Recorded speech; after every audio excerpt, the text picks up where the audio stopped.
Welcome in to Sweaty Time Pro Wrestling, the only podcast of the Marshland Media Empire conglomeration. Experience to your interference where your brain waves meet with your heart. Oh. Yeah, I thought about going with genitalia, but I thought it was too early in the episode. I would have said brainwaves meet your soul, which is kind of like your heart. Everyone knows that the heart carries a soul. That's why you gotta eat the heart of anyone you murder. Kali Ma. We got heart, we got brains, we got soul.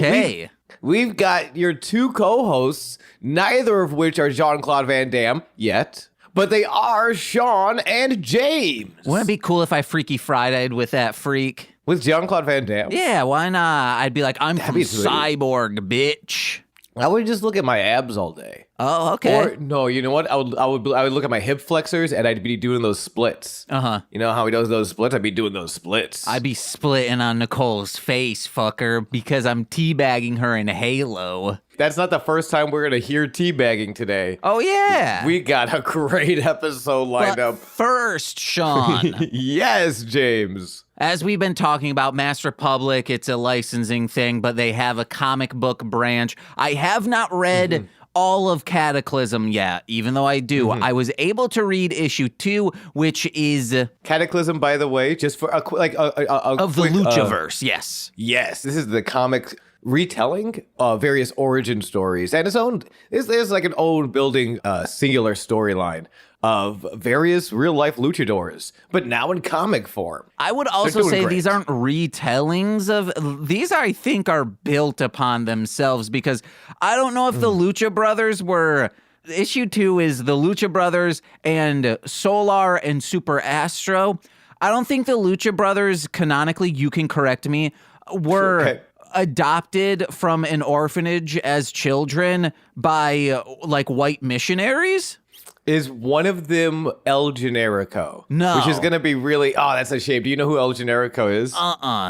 El Generico was Sami Zayn, who is in the WWE, has been for some time. Back when he was on the independent circuits, he was wrestling under mask, and he named himself El Generico. And he was one of the finest Canadian luchadors to ever don the mask. Ooh. He is said to have retired to his orphanage in Mexico, which is like one of those, like, obviously I have to read it myself and just see if they like kind of put his mask somewhere in the orphanage. It would be such a nice little like shout out to, I don't know why they would. Why would they do that? Well, also if they don't have the rights to that, they can't do that. Again, this is a licensing company, so they're only going to be focusing on those things. This isn't like, hey, Massive is just putting out this thing, let's put in little Easter eggs.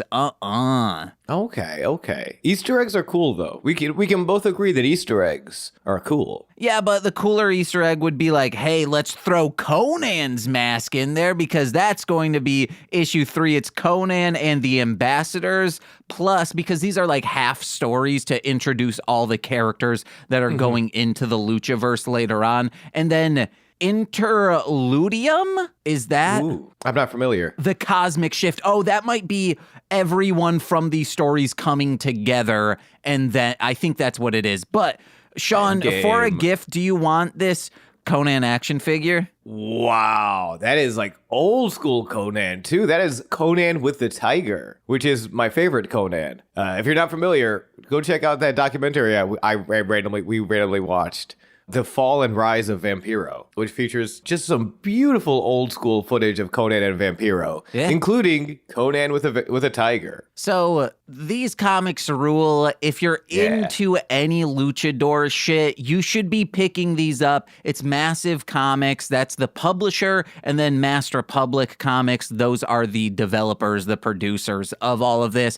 The art's great. Story's good. It's just, it's real fun and awesome. Like Solar and Super Astro, they go to Mars and they're like traveling the goddamn universe, and then they come back to Earth. Like, it's so weird and awesome. I'm excited about that. But what's weirder and awesomer about like comic books and shit, Sean, this is the gifts that you'll be getting when you come over. Marvel Comics from, does it say the year this was out? All I know is it's approved by the Comics Code. We've got WCW issue 1. Luger's on the front, baby. Whoa, Flexi Lexi, baby. And issue 12 with a little man named Vader on the front. Jesus, that's beautiful. James is showing me these two things. Thank you so much. And before we recorded, I mildly yelled at James to stop finding me presents. And it's really the nicest thing where it's like you see something that makes you think of me. And I'm very appreciative. It just makes me also uncomfortable. But I'm also very appreciative. And it looks like a magazine. Like, that's just a beautiful black and white image of, I'm assuming, Vader in Japan. Because I don't think Vader wore that headgear in America. Because it's WCW, that's all I know. The cool thing about that headgear that he's wearing on that cover, it smokes. Oh. So, like, he puts it on and he walks down the ring. Yeah, no, not like a cigarette or like a marijuana cigarette even. Just like it goes... It's like, okay, oh my so gosh. It fogs up. It fogs the fuck up. It's so cool. Vader is fucking cool as hell. If you don't think Vader is cool, I don't think you are cool. And I'm sorry to come so aggressive so early in this podcast, but you need to know that I don't respect you if you do not respect Vader. Sean, speaking of things that I see, and I'm like, oh, that makes me think of him. I saw like billionaires are unethical, but polyamory is. What? Yeah, I'm kidding. I didn't see that, but if Nicole were to listen to this show, she'd be like, oh shit, I gotta make that into a sticker. It's actually, I was literally about to say, that's actually a really good bumper sticker. Yeah. Honestly, billionaires are not cool, but polyamory is. Welcome to Sweaty Time Pro Wrestling. But we need ethical because isn't it ethical non-monogamy? That's what it is, right? Ethical non-monogamy. Yes, Okay. I'm sorry.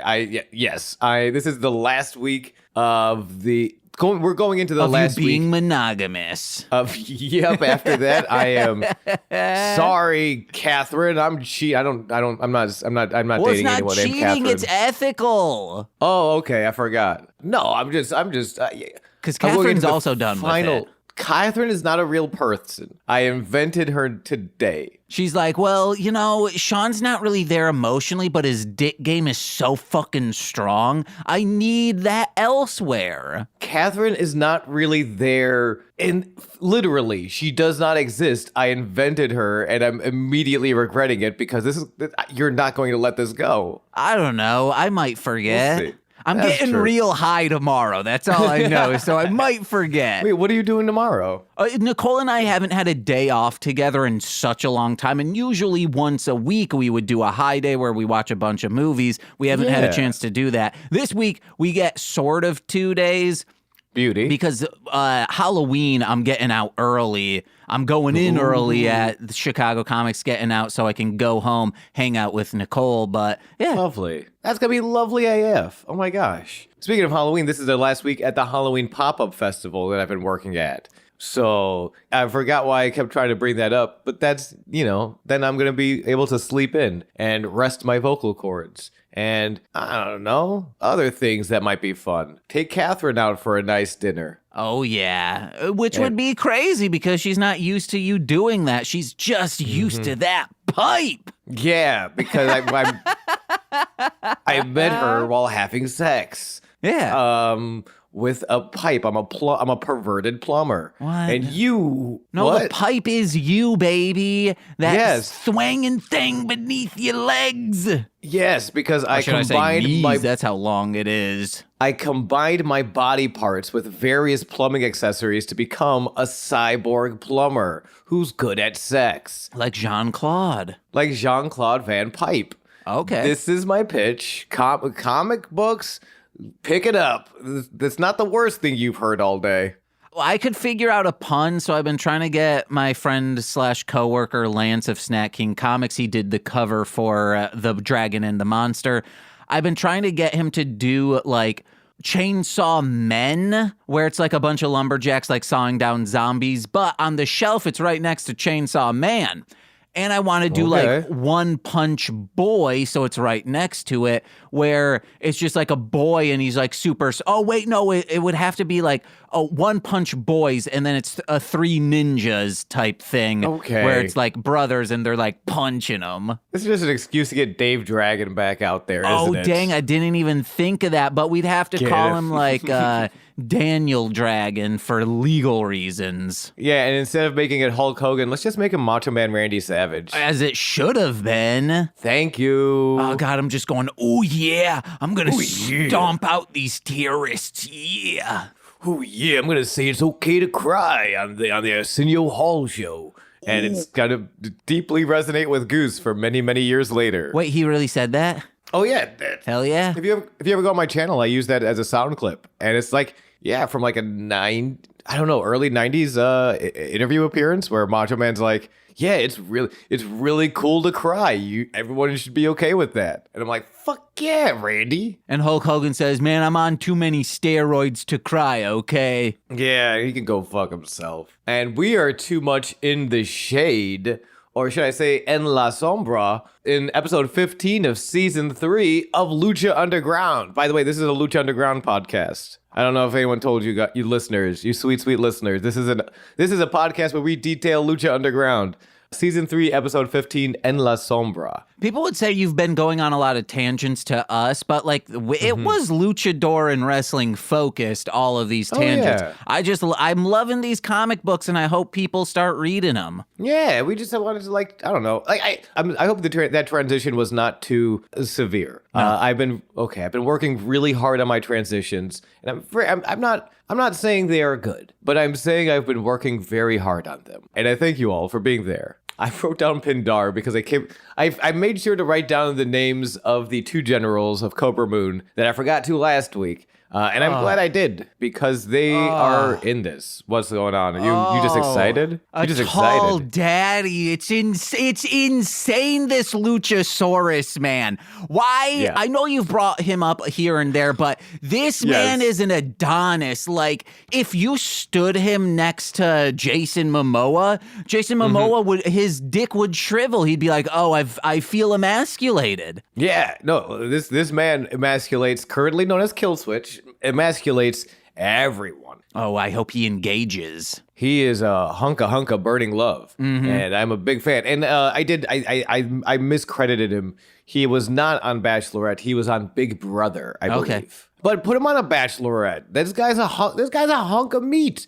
Don't right now. He has a fiance, and I'm sure they appear to be very happy together.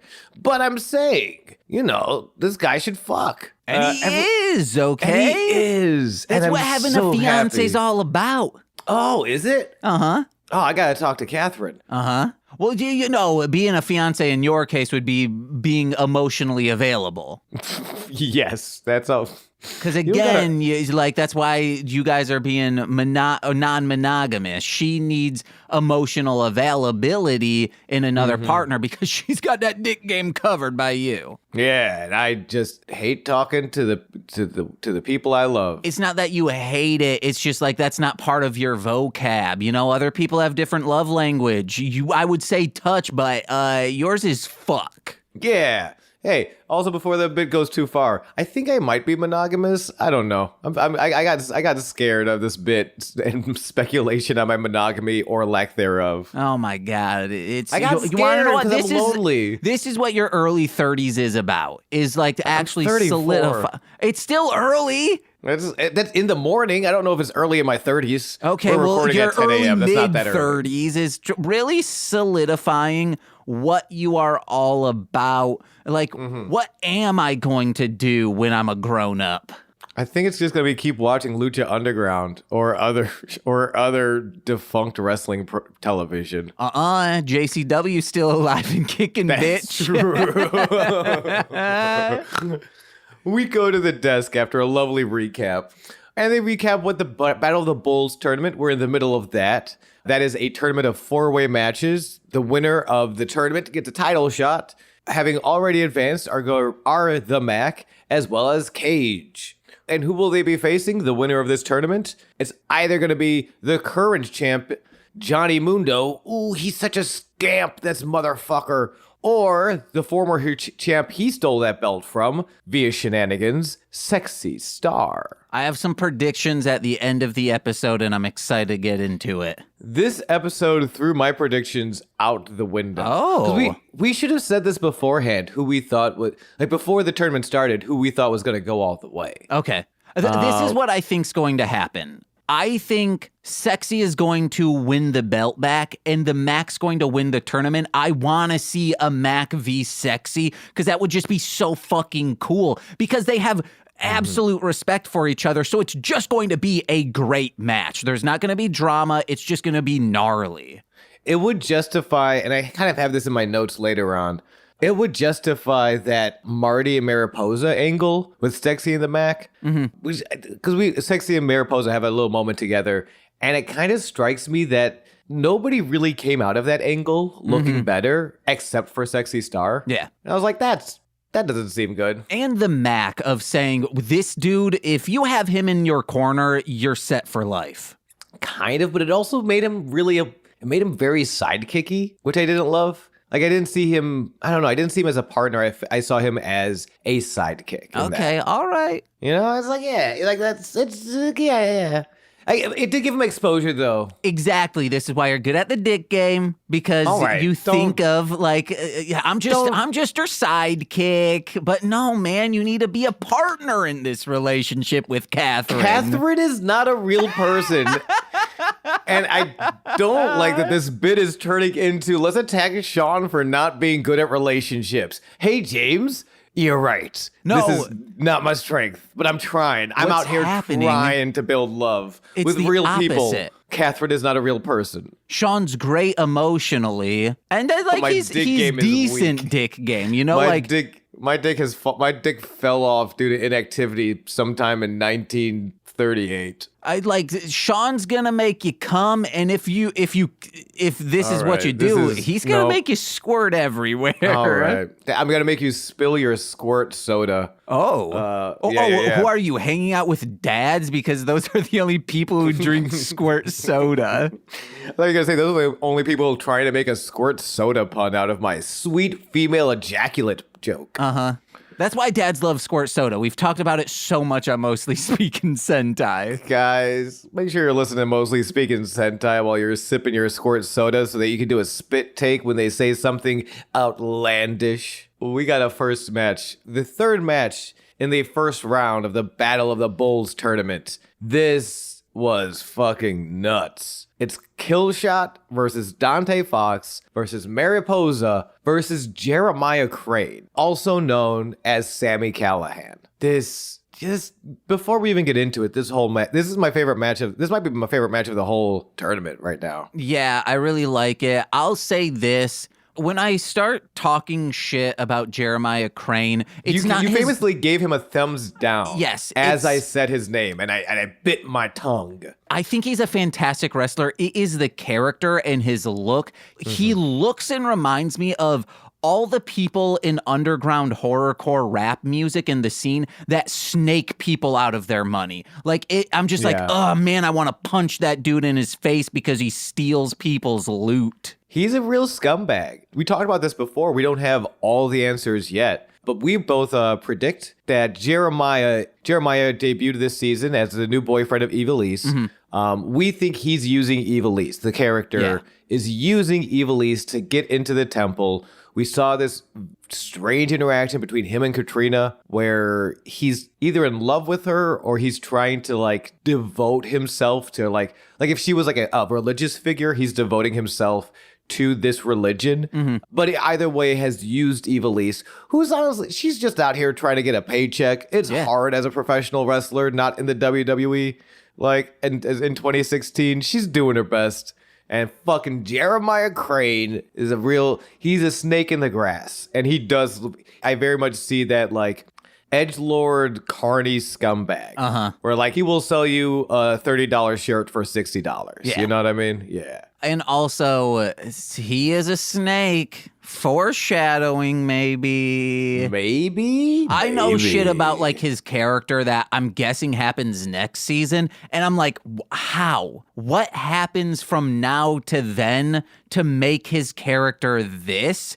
And I'm very intrigued about it. I don't want to get deep because I don't want to like spoilerize the audience. I didn't see his character, but I did see where some team ups that might be happening soon, and I'm very curious for the same reasons. Then we might know the same team ups. Yeah, I remember. It's kind of interesting. But into the match, Mad Striker gives everyone a breakdown like he did last week.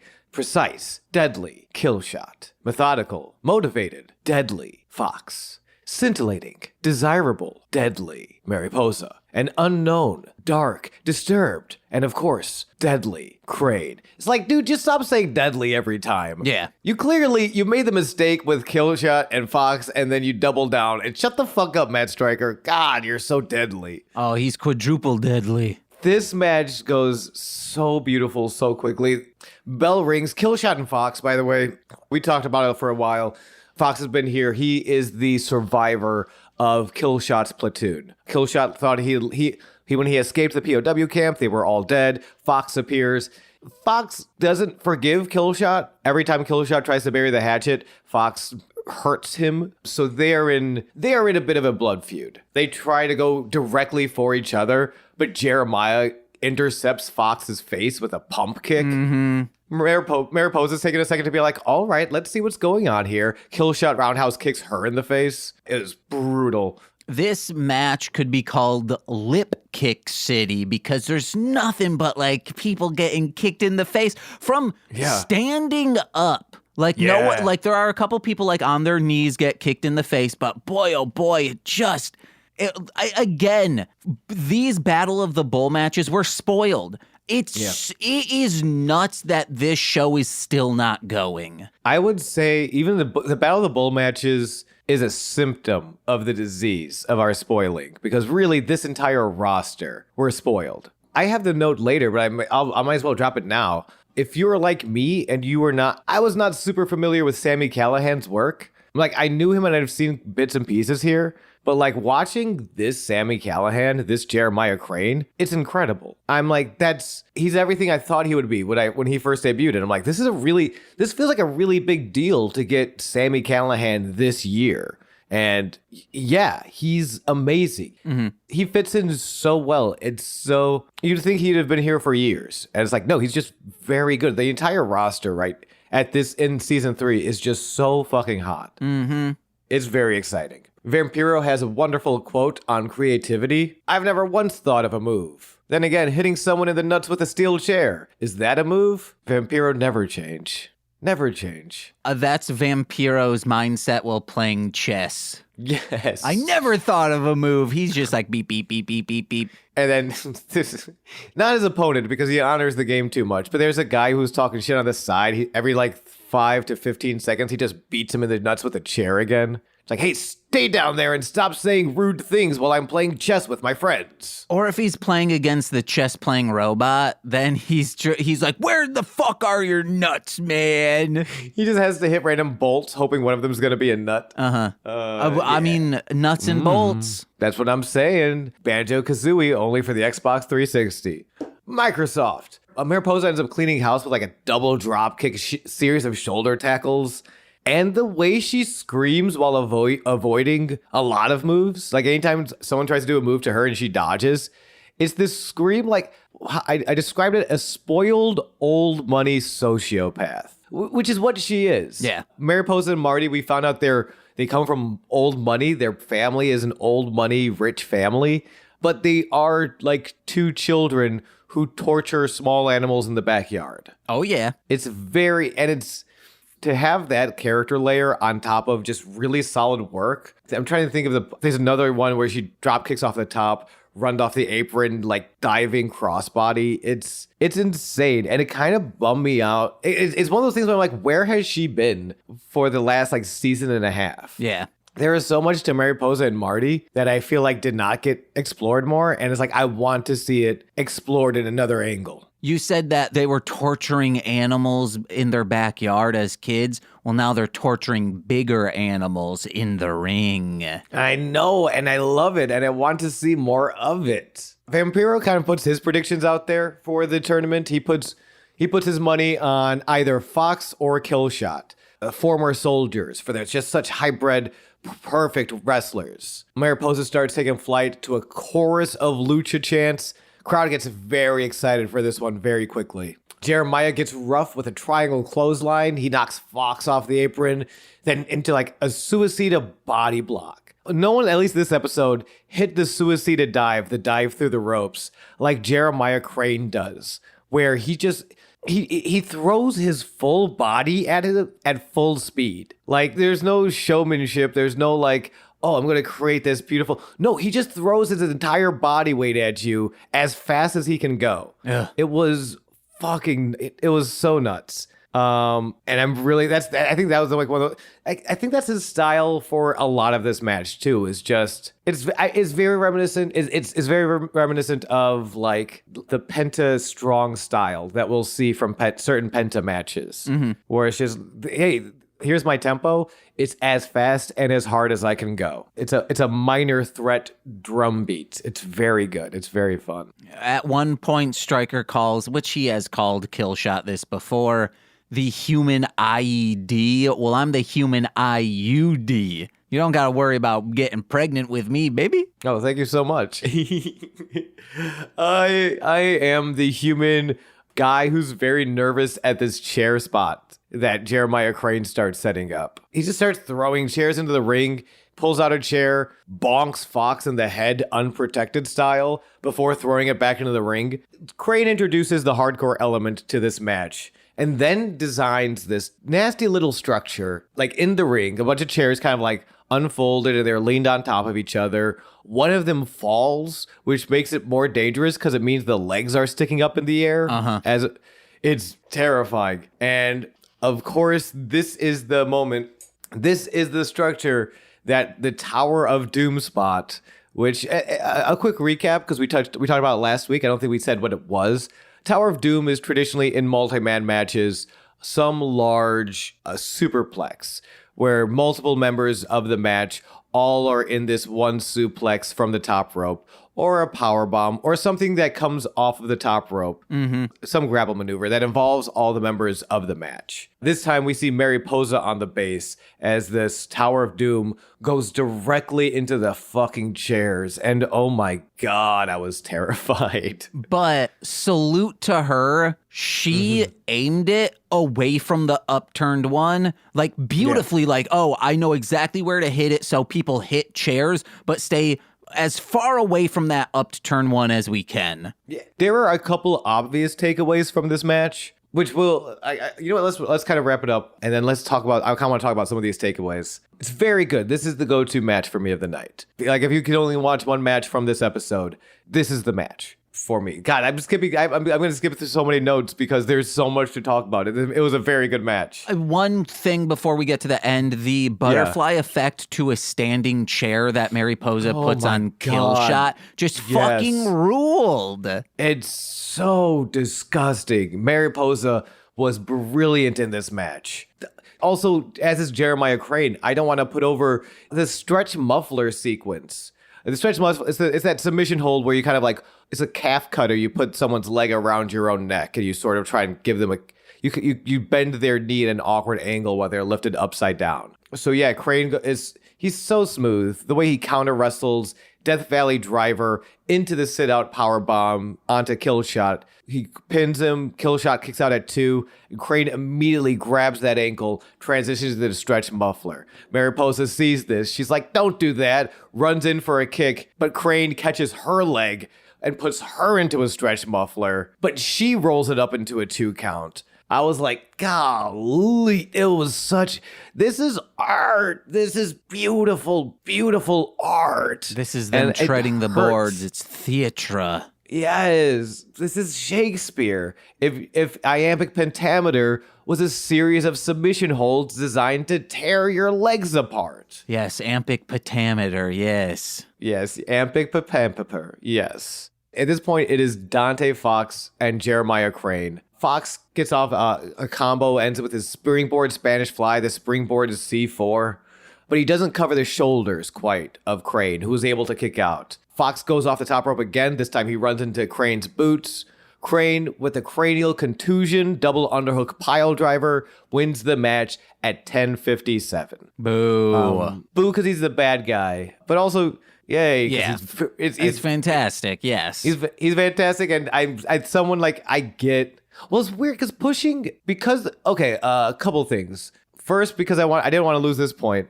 There are a couple of very obvious takeaways in this match. Because real quick after the match, the most obvious will probably be Fox and Killshot continuing their storyline. Fox, who was just pinned, still lies in the middle of the ring. Killshot gets to his feet. Killshot looks to his hand, considers offering it for what at this point would be a third time. Mm-hmm. Instead, thinks better and throws another question mark kick to the skull before double stomping Fox. Ooh. So basically saying, if you want to fight, this is what we're doing. That's a very obvious takeaway, is that the war between these two is not over. Do you think we're going to get a weapons of mass destruction between those two? Ooh, is how I say yes. I hope so. I think we're going to get something. I think I was scrolling Reddit and someone said the best match of Lucha Underground, and it was a Fox versus Killshot match. And I'm like, okay. Whatever it's going to be, according to this one Redditor, is going to be the best match ever. What if Fox is really, truly angry? Not that he left him, but that he allowed his dog tags to touch Marty's genitals. Oh, no. You know what? I believe it. I would not blame Fox for it an instant. I don't know. I would blame him more for it all being about leaving me in a POW camp than Marty's genitals touching my dog tags. Mm-hmm. I'd be like, no, because it means that I didn't get to touch Marty's genitalia. Whoa. Sean. Think about it. That's that non-monogamy, baby. Yeah, that's yes. The other takeaway from this match, of course, is Jeremiah Crane. Jeremiah Crane, who wins the match, wins it pretty clean. He doesn't really sneak or snake his way out of it. He just kicks a lot of ass, and it makes a lot of sense to be pushing Crane. And what I cut myself off before. It's pushing means kind of some different things. Because Shoving? Lucha Underground. Well, okay. Listen. Keep going. Yeah. Because it's not treated strictly as an athletic competition, right? It's treated more as a supernatural soap opera. So to push a wrestler in this just means you're giving him a storyline or you're giving him a character. It's kind of it's like the way you would say, oh, they really pushed Adam Scott in this latest season of Pretty Little Liars, But he does have something clearly nefarious in mind, and I'm very excited, A, to see where it goes, and B, to see Sami Callihan get this ball and run with it, because he's very exciting. Mm-hmm. And I think the last takeaway, which is not as obvious, but I was left with, was God damn, you gotta do something with Mariposa. Yeah.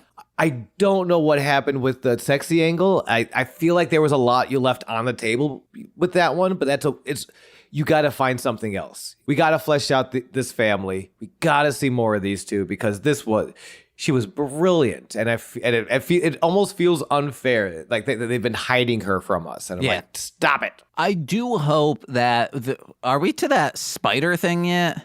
No. That's. We got to talk about the worldwide. We can talk about Sexy's little thing now, if you want. So she sees a spider after boxing. Oh, wait, Nicole did say, I wish I had muscles like her. I could beat up 50 teens at one time. Then goes, yes! As if she's, the carnival game with it's a bunch of clown heads and you throw balls at them. It was she was just going down a shelf of teens going, And for anyone who doesn't remember, Nicole got called the F slur multiple times while walking home by a bunch of teens, and she turned around with her fist ball and she said, I'll kick your ass. And then they ran scared.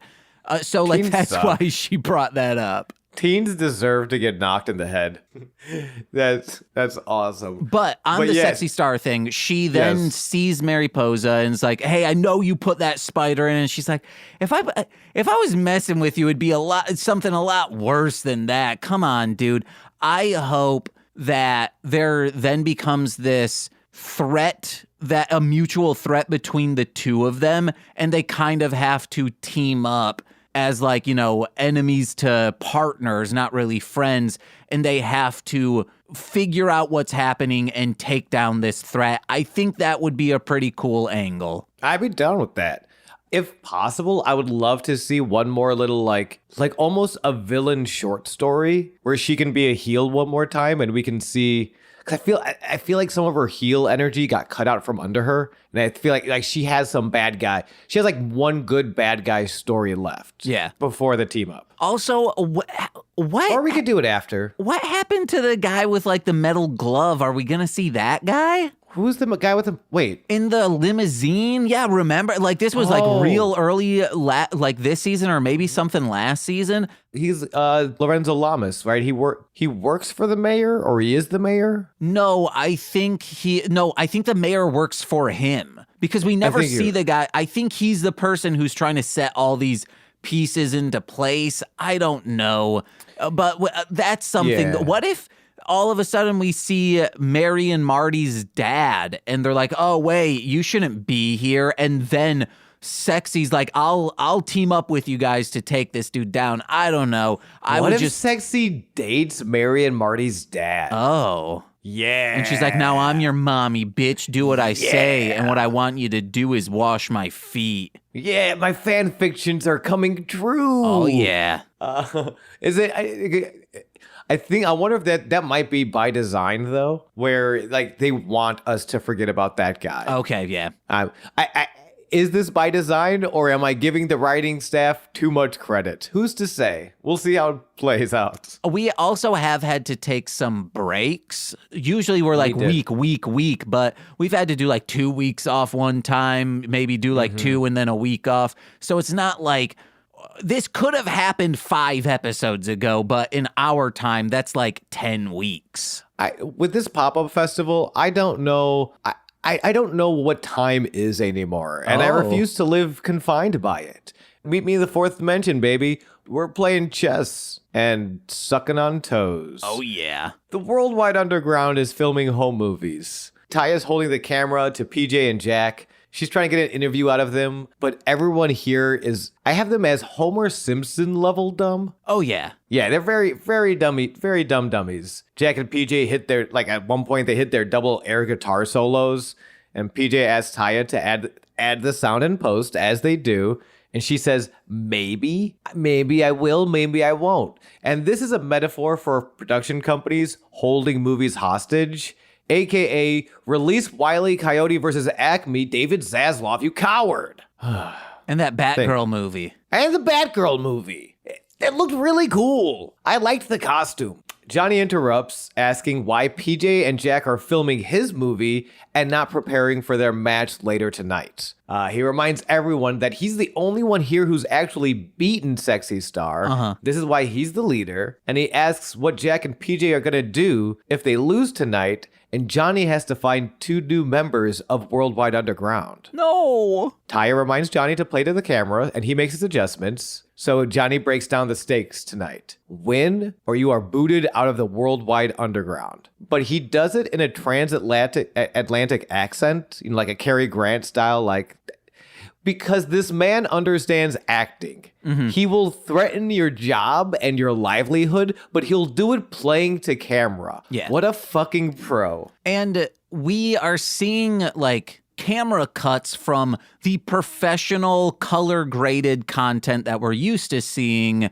And that's when you do get in post, when it's not Taya's camera, they do like, you know how we do, and we get that. Yeah. And then we see probably like a pro consumer level camera footage.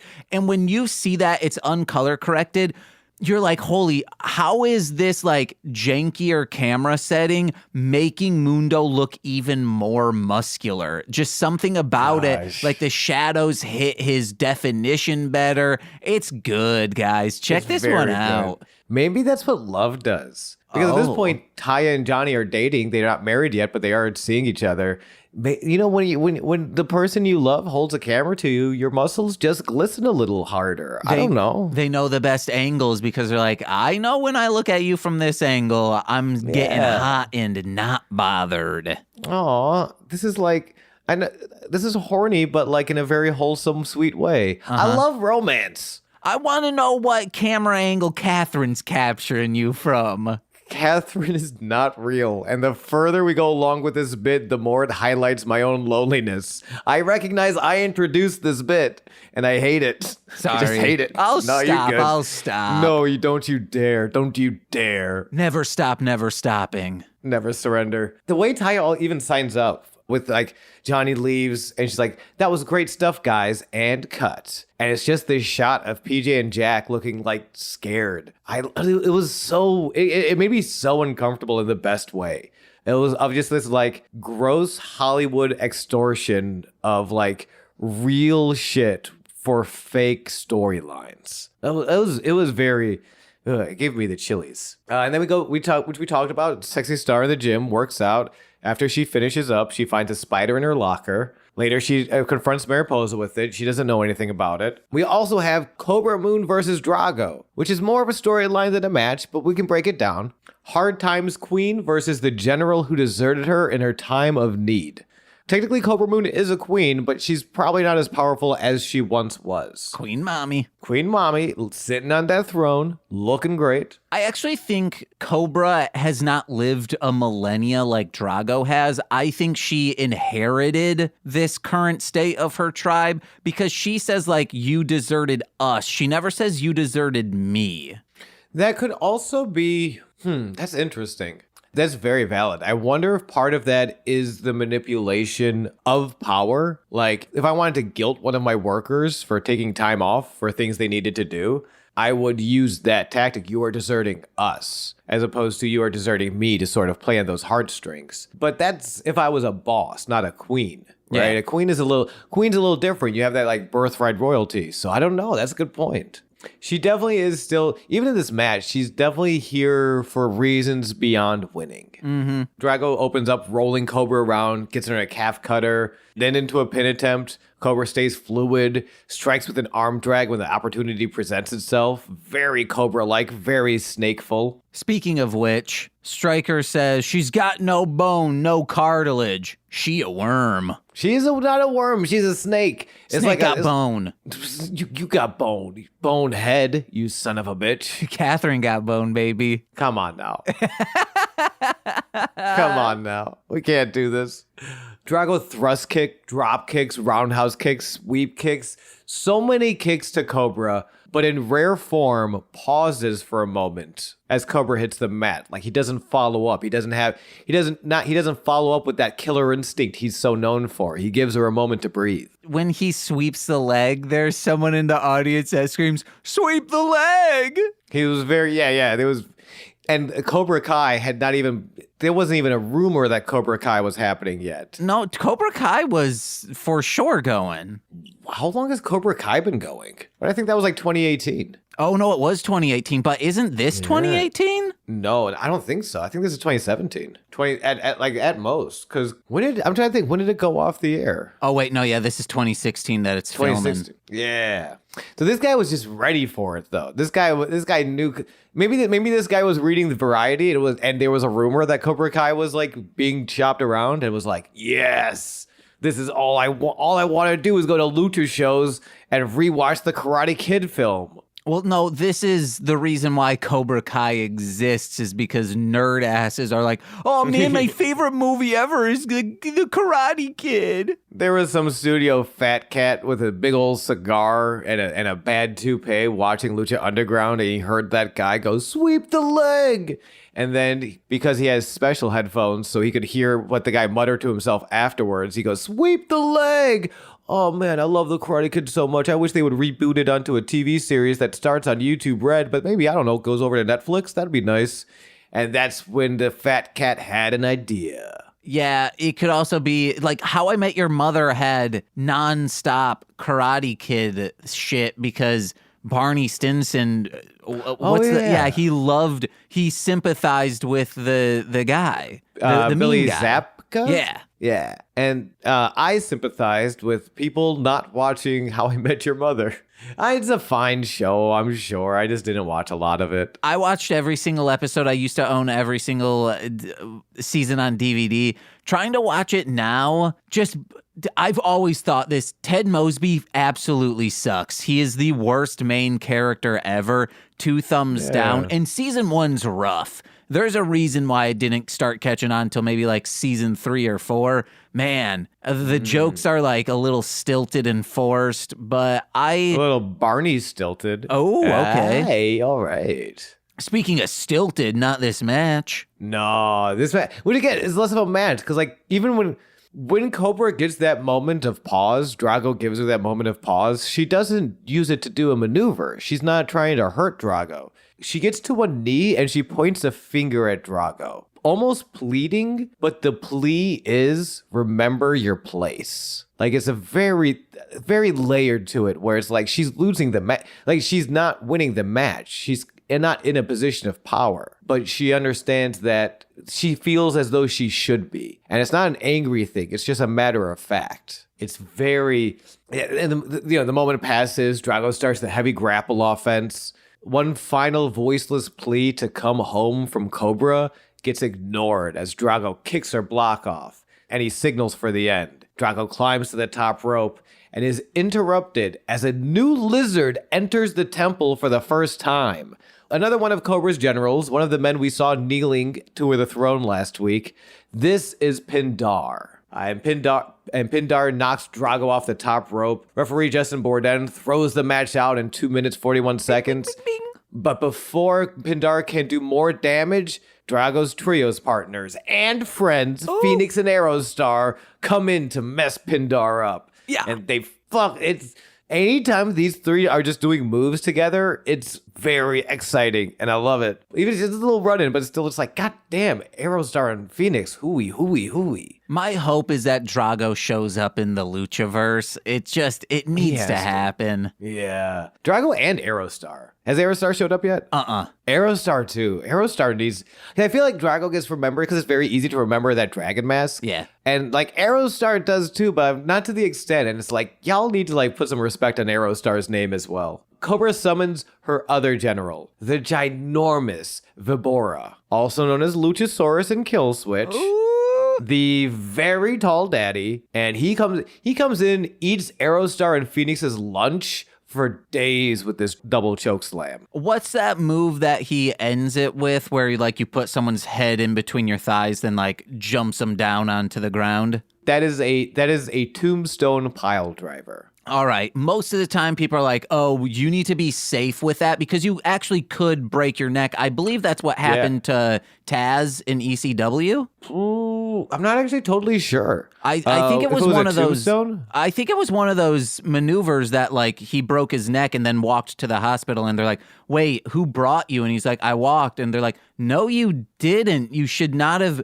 You shouldn't be moving right now. How did you do that?" I don't know this Taz story. That's awesome. Oh yeah, it was on one of the like falls of ECW, one of the ECW Holy documentaries. Shit. Taz is fucked. With Luchasaurus, his thighs are so long, you do not need to worry about that. Your head will never hit the mat because he's so tall. It's insane, this man. I was flipping out. I feel like this is what people felt when those Kevin Nash and Razor Ramon infiltrated WCW, like, holy shit, this is happening. Like, this was that moment for me. This is your birth of the NWO. Scott Hall looking to the camera asking, "You want a war?"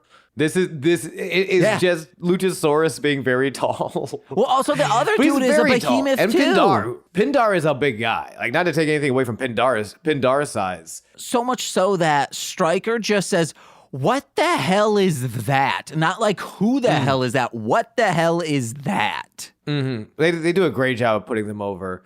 Because they're exciting. I'm so curious.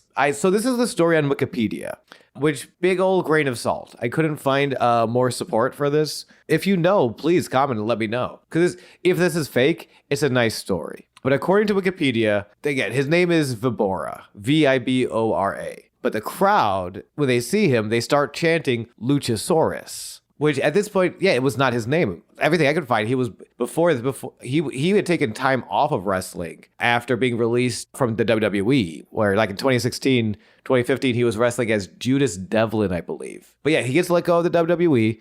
You know, he comes back to play Vibora, and that's when the crowd start chanting Luchasaurus. Because they don't know who this guy is. You know, they can't hear the announce team calling him Vibora. They just see a large dude in a dinosaur mask or in a lizard mask. And I guess that's where he got his name. You know, he went back to the Indies after that, wrestling as Luchasaurus before running into Jack Perry and forming a tag team with the Jungle Boy himself, named A Boy and His Dinosaur. And then they are on the first roster of AEW signees, and it's all just history from there. I think 2021, there is some dispute, but it seems to have been settled over the copyright of his mask. But yeah, the fact that his name comes from the temple just chanting, I don't know who this guy is, but he's fucking huge, and he's just kicked the shit out of everyone's favorites before, to Cobra's command, taking Drago on his shoulders and just walking him out of the ring. They stole Drago. They stole 1/3 of the Trios champions. I mean, this isn't the first time this has happened. Like, this happens all the time to people. Wrestlers need to sue Dario much more often. I've said this 2 weeks ago. I think maybe 3 weeks at this point. But I stand by it. Dario needs to be sued. This is an unsafe working environment. Trios champs are in trouble because this Reptile Tribe looks to be fucking jacked right now. Then we cut to the post-match in the hallway, which we talked about before. Mariposa and Sexy Star running into each other. We'll see. Yeah, Sexy doesn't know where that tarantula came from. I don't really know where that tarantula came from. I know, I would guess, when I think of tarantula, I think of WWE, her name was Victoria. I'm trying to remember what her name when TNA was. Victoria, though. She always had like tarantula symbolism going on. I wonder if she's coming in, because if so, that'd be great. Victoria is awesome. But we've got one more battle. Wait, Victoria, I was reading stuff about Victoria Jackson? No, that's a Nickelodeon show. Oh, no, Victoria Jackson from, UHF. Oh, no. Oh, wait. Oh, from Saturday Night Live? Yeah, she loves Trump and shit now. Yeah. She's coming in? Not. Hell yeah. No, wait, hold on. No. Please don't. Victoria Jackson, don't listen to this podcast. I don't respect you enough. Now, Victoria Justice, she could come in. Why not? She's on Nickelodeon. She can come in because I didn't watch her show, so I don't know her, which is more than I can say about Victoria Jackson, whom I know and do not respect. Oh, man, it sucks that she's so funny in UHF. That's a shame. I need to rewatch UHF. It's been a long time. It rules. Hell yeah. You know what else rules? This Battle of the Bulls final first round match. Oh, yeah. Jack Evans versus the Darewolf, PJ Black, versus Son of Havoc, versus Angelico. My fucking guy. Angelico, of course, coming back after an injury, picking shit with the Worldwide Underground, like just a real scamp all over the place. They want to kill him. I want him to kill them. Everyone dies. Let's live for a moment as we watch this match. PJ and Jack, by the way, not totally on the same page. Between last week's debacle, where PJ accidentally kicked Jack in the face, to this week's interview for Johnny TV, there's a lot of tension, but they understand the assignment. They get on the same page to jump Havoc and Angelico immediately. Who do you think would take their place if Johnny's like, I'm done with you, or just done with one of them? Who's one person you would switch in? Oh, one person? If I was gonna say two, they both get fired. Johnny picks up Pindar and Vibora. Oh, dang. You two got new names. You're a Luchasaurus and you're Dinosaur with sunglasses. And then Pindar's like, I don't have sunglasses. And Johnny's like, not yet, you don't. And he puts a pair of sunglasses on him. All right. That's my go-to. If it's either that or I'm gonna say like Zach and Cody. Zach and Sweet Life of Zach and Cody. Yeah. Those guys. I think he should get Matanza and Mill. Okay. Because they just would not take any of the shit that he does. Wait, but I want this shit. I want this shit. Oh, and he's like, come on, you got to do the air guitars with me. You know what? That's why I'm going Zach and Cody. I don't think they're very good wrestlers, but they understand Hollywood. They know how they understand a role. You know what I mean? They know how to make a scene work. Or Cody and JT from Step by Step doing JT's World Party Time Excellent. Why did you just do Oh, wait. Yeah, no, that's JTT. I was thinking of JTT. Bring Jonathan Taylor Thomas in. No. Regardless of whether he can sign with the Worldwide Underground, Jonathan Taylor Thomas should be Rey Mysterio's new student. Oh, okay, never mind. The Code Man and JT bringing back JT's World. Okay, I can see that. Yeah. I can see that. And fucker, speaking of Jean-Claude Van Damme, he's canonically Jean-Claude Van Damme's brother in Kickboxer. And after Kickboxer 1, he takes the mantle and goes the next 5 movies. I thought that was Tim Allen. Oh, my God. Dun, dun, dun, dun, dun, dun, dun, dun, dun, dun. Kya! Jack and PJ get on the same page when the bell rings. This is a very interesting, not quite tag match. Because Jack and PJ, the entire match, are on the same page. They are trying to do double team offense. They are trying to jump their opponents. I'm going to kind of skim through things. So if you have anything you want to point out, just go ahead. They are also just down to grab someone, both, like one the head side, one the leg side, and scream, big dump, and then throw them over their head to the back and just straight up out of the ring. The big dump maneuver is nuts. The fact that they are so anime villain, like the bullies of they're the lackeys of the bullies of your favorite anime. It's nuts and it's so fun. And I think the only person who would actually be like, yeah, everyone would say this is extremely dangerous. I'm not doing this move where you kind of just toss me over your head outside of the ring besides Son of Havoc, because he's like, I'm a gold medalist junior Olympian. I can do this. Trust me. Yeah, it's a gnarly looking spot that Son of Havoc does wonderfully. I also want to talk about, so at this point, there are 4 first round matches to this tournament. Every match has had a Tower of Doom spot, which we described earlier in this episode. Someone tries to do a superplex, someone else tries to help out, 4th person comes in, power bombs the whole pile. That happens here, but it doesn't happen. The Tower of Doom's getting set up. I think it's PJ's on the base, and Son of Havoc sees PJ on the base, and he's like, no, fuck you. He cartwheels off of the top rope, tosses PJ out of the ring, suicide dives, runs through the ropes on top of him. This leaves Angelico and Jack still on the top rope. Angelico gets the superplex off, but instead of going into the ring, instead goes to the outside and superplexes Jack on top of Son of Havoc and PJ.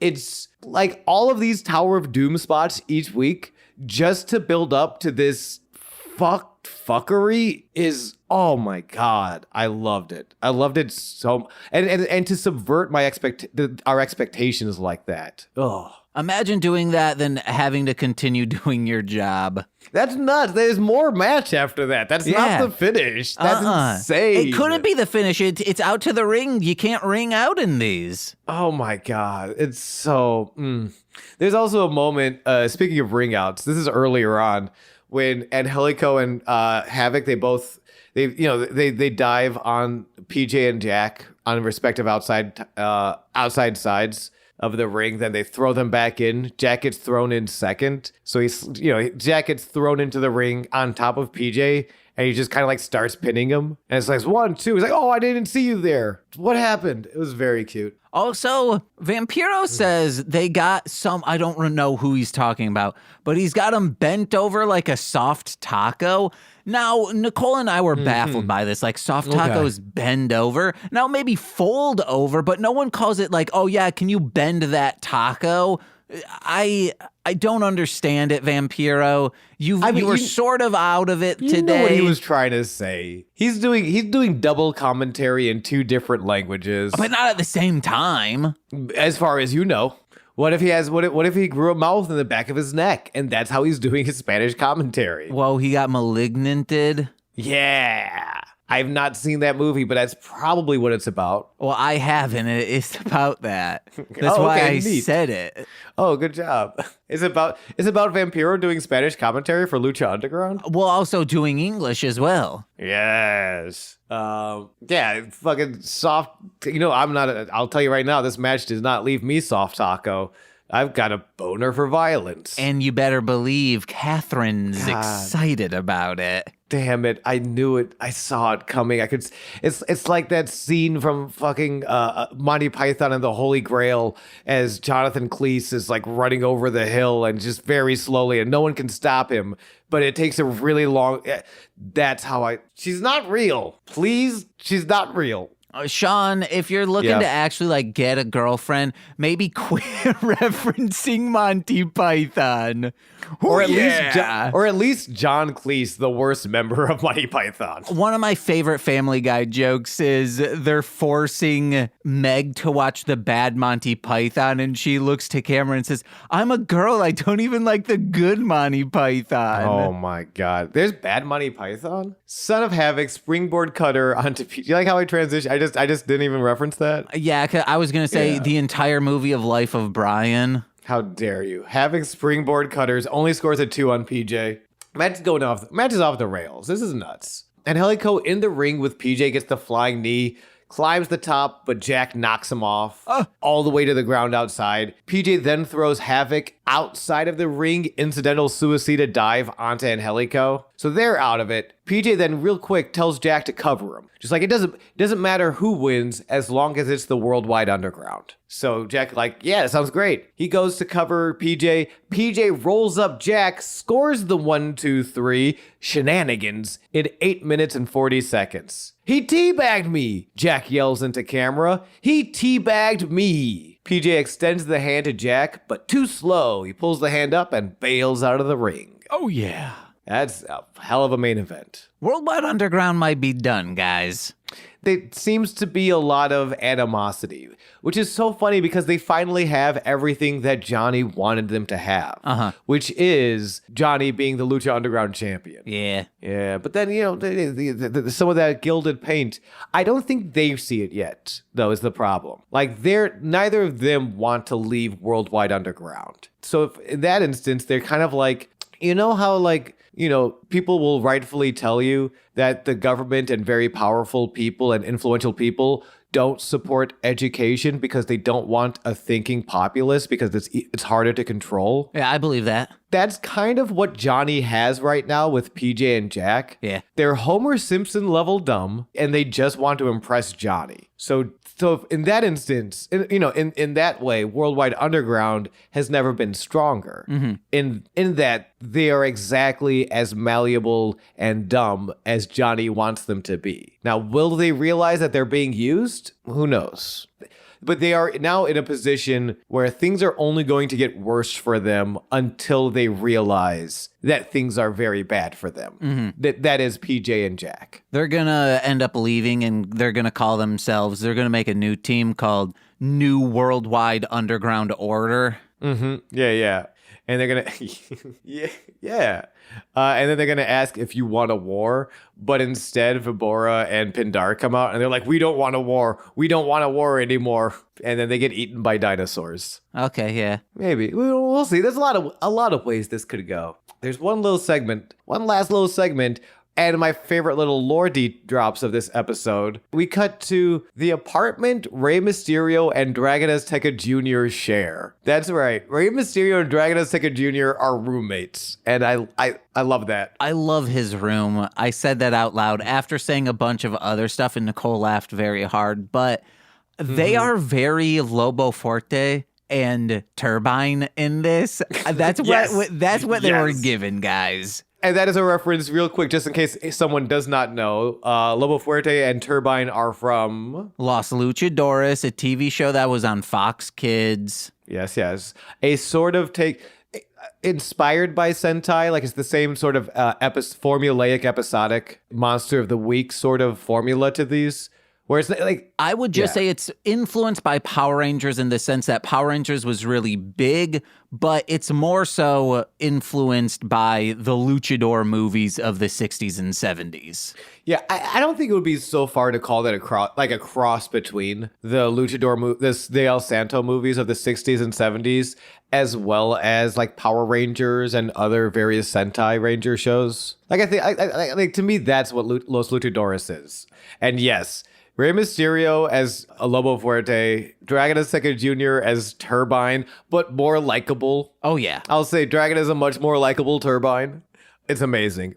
Ray greets Dragon, who is coming home. He asks, hey, what happened? Dragon is concerned. He's a little beat up. He says the monster came for him. Oh, yeah, he did. That's what says. Yay, yay. What? No, I can't. No. I'm sorry. I'm bleeping that out. I like how you apologize. I think you apologized not to me, not to the audience, but to who is not even here. Yeah, sorry. Dragon's concerned the monster came for him. That monster being Matanza, who interfered in the main event last week and stomped Dragon's pretty little head into the ground. It was disgusting. Ray takes the blame. He says, I'm so sorry. He's coming for me. This is my fault. And Dragon is like, no, this is a good thing. He explains taking Matanza's Wrath of the Gods power slam last week. It clarified why I wear my mask. It clarified my destiny. Right? It's like, oh, no, wait, no. Hold on. This is not a fight you can win, Dragon. This is bad, but Dragon doesn't care about winning. This Dragon's dangerous. He's on that sort of that obsession, that life's purpose type of deal. Ray reminds Dragon this is Ray's battle, but Dragon isn't listening to anyone else anymore. This is his destiny. This is his legacy. And it starts with ending Matanza's life. Well, that's the episode. Groovy up. I really, like that first match, I'm so stoked to see Jeremiah Crane in Lucha Underground, period. I'm so happy to see Mariposa really get a shot. Fucking Luchasaurus is here now. PJ and Jack are not tight anymore, but Johnny is using that, which is like gonna be some master manipulator type shit. And there's a spider in the temple. Who's leaving spiders in people's lockers? So many questions. Where can those answers be found? I don't know, but it couldn't hurt to check out twitch.tv/Goose Von Kaiser. Well, you'll find me playing video games and talking shit. Maybe I'll leave a spider in your locker if you come by. There's only one way to find out. But luckily, she didn't accidentally go into Chavo's locker because she go, PU, good thing he's left the building, the temple. Yeah. Chavo has left the temple, but the bag that everyone shit in, that's there forever, baby. It's ceremony now. Amen. These performers and their superstitions. But if you guys want to get superstitious on some listening stuff, I don't know. Head over to patreon.com/MLM pod, where for $5 a month you get exclusive content every single Friday. This Friday should be Steph. Let me see if Steph has messaged me. Steph from, KSBP TV. Yeah, and on a bunch of formulaics. Yeah. They'll Steph be the rocks. Guest on The Citizens of Townsville Z. We're discussing the first hymn episode of Powerpuff Girls Z, so I'm pumped for that. Yeah. You get all that, plus monthly bonus exclusive content in the form of straight to Patreon. We are unable to do the Torchy, Sean, me episode of House this month, but I believe Joe and maybe Jose, we'll be hanging out at their place discussing a Resident Evil animated movie to complement our Death to Squids adventure into Resident Evil, which this Thursday, Joe is on, the only guest who's ever been on that show, to discuss Resident Evil 3 Retribution, I think. No, it can't be Retribution. I've never said those words out loud. It's not Apocalypse. I don't know what one it was, but because I was high. It's not Apocalypse. Apocalypse is 2. Apocribution? No, it might be a Retribution guy. Extinction, that's what it is, because I said I'm an extinct son. PU, I was a stinky boy just like all of us. Okay. Guys, listen to Death to Squids. If you're listening to this, it's in the same feed. Yeah. So guys, check that out. That's you get $10 a month, gets you all of that. Plus, shout outs on every single free feed podcast. Let's begin with those, starting with Steve F., Eric Berry of Ranger Command Power Hour, Alex Z. The Waz, Orion, my Bickle brother in common law, Joshua, Jake, Steve Barnes, a sweet child of time, and Intro Void, my mother, Lil Corey's BFF and now former roommate Shane, that fed, twitch.tv/Corwinning, it's Corwin, from the Rom Complex, as well as Formulaic, a podcast and script writing, it's twitch.tv/R2Shelby2, which, hey, Corwin and R2, the Rom Complex might be having a collab a little bit later, discussing a movie, a film series that Corwin and I discussed every single one on This Movie's Gay, so that's in the works. Be on the lookout. And finally, though, from Speed Radio, a podcast all about Sonic the Hedgehog, it's Zinny D, a.k.a. Tay. I've been James. And I've been Sean, and this has been Sweaty Time Pro Wrestling. Purple Prancer forever, be like Bob. And kiss your muscles. Bye-bye. Yeah. And kiss Catherine while you're at it. She's not real.